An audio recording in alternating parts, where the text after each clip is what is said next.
सुप्रभात बच्चों। हम पढ़ रहे थे हिंदी कृतिका का पाठ 1 माता का अंचल, जिसके लेखक है शिव पूजन सहाय।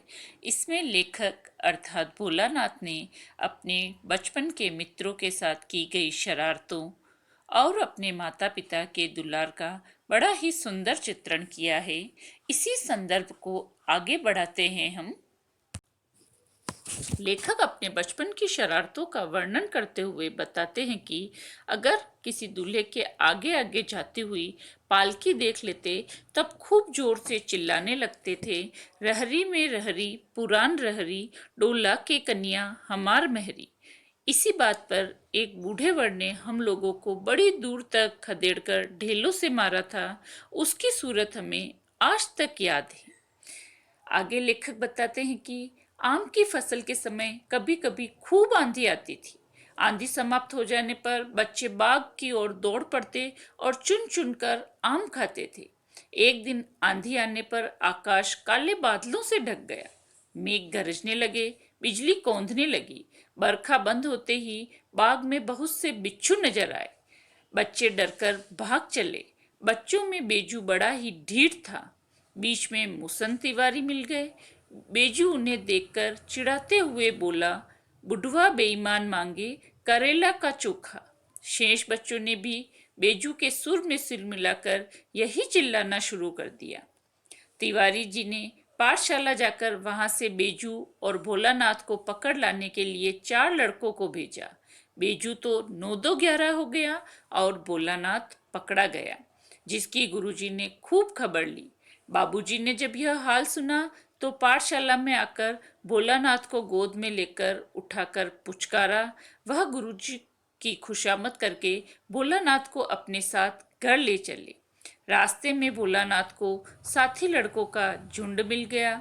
उन्हें नाचते और गाते देखकर भोलानाथ अपना रोना धोना भूलकर बाबूजी की गोद से उतरकर लड़कों की मंडली में मिलकर उन्हीं के साथ नाचने कूदने लगे। लेखक अर्थात भोलानाथ अपने पिता की गोद से उतर कर लड़कों की मंडली में नाचने गाने लगे। तब तक सब लड़के सामने वाले मकई के खेत में दौड़ पड़े। उसमें चिड़ियों का झुंड चल रहा था। वे दौड़ दौड़ कर उन्हें पकड़ने लगे, पर एक भी हाथ न आई। भोलानाथ अलग ही खड़े होकर गा रहे थे, राम जी की चिड़ई, राम जी का खेत, खा लो चिड़ई भर भर पेट। बाबूजी और हमारे गांव के कई आदमी खड़े होकर यह तमाशा देख रहे थे और हंस रहे थे कि चिड़िया की जान जाए लड़कों का खिलौना। सचमुच लड़के और बंदर पराई पीर नहीं समझते। हम एक टीले पर जाकर चूहे के बिल में पानी डालने लगे। कुछ ही देर में सब थक गए।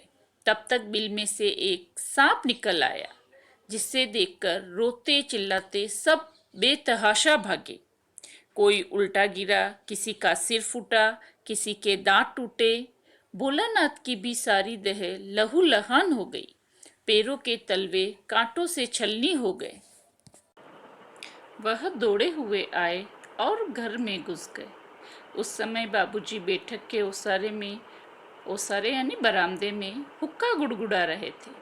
उन्होंने भोलानाथ को बहुत पुकारा, पर भोलानाथ उनकी आवाज़ अनसुनी करके माँ के पास जाकर उनके आंचल में छिप गए। भोलानाथ को डर से कांपते देखकर माँ भी जोर से रोने लगी और सब काम छोड़ बैठी। झटपट हल्दी पीसकर भोलानाथ के घावों पर थोपी गई। भोलानाथ के मुंह से डर के कारण सांप तक नहीं निकल पा रहा था। चिंता के मारे माँ का भी बुरा हाल था। इसी बीच बाबूजी ने आकर भोलानाथ को माँ की गोद से लेना चाहा, किंतु भोलानाथ ने माँ के आंचल को नहीं छोड़ा, क्योंकि विपदा के समय माँ के आंचल में ही अधिक स्नेह और सुरक्षा की अनुभूति होती है। बच्चों, यह पाठ यहीं समाप्त होता है। अगली कक्षा में हम इसके प्रश्नोत्तर करेंगे। धन्यवाद बच्चों। घर पर रहें, स्वस्थ रहें, मस्त रहें।